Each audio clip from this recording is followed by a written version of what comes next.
नमस्कार, मी उदय सिंह गोपाल सिंह मरमट, श्री दत्तप्रभू नैसर्गिक शेती गट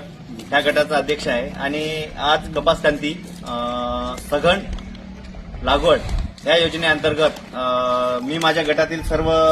शेतकऱ्यांना सभासदांना एकत्र करून सन्या कृषी सहाय्यक श्री राजूरकर सर आणि गावचे सरपंच मारुतीभाऊ रेकुलवार तसेच ग्रामपंचायत सदस्य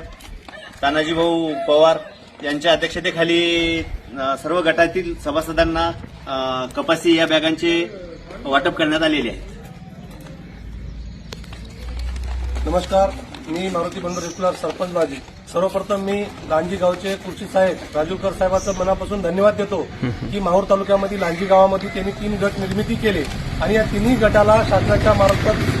100% योजनेचा फायदा, जसा सोयाबीन असेल, कपास लागवड असेल, सगळ्या योजनेचा फायदा पुरेपूर साहेब आम्हाला लांजी गावामध्ये पूर्ण वेळ देऊन शासनाच्या योजनेची शेवटच्या घटकापर्यंत अंमलबजावणी करून या लाभार्थ्यांना त्याचा लाभ मिळवून दिला. त्याबद्दल मी सर्व ग्रामपंचायत लांजीच्या वतीनं गावकऱ्यांच्या वतीनं साहेबांच्या मनापासून धन्यवाद देतो की सर्व शेतकऱ्यांनी.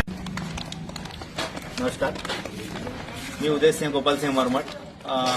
श्री दत्तप्रभू नैसर्गिक शेती गट ह्या गटाचा अध्यक्ष आहे आणि आज कपास क्रांती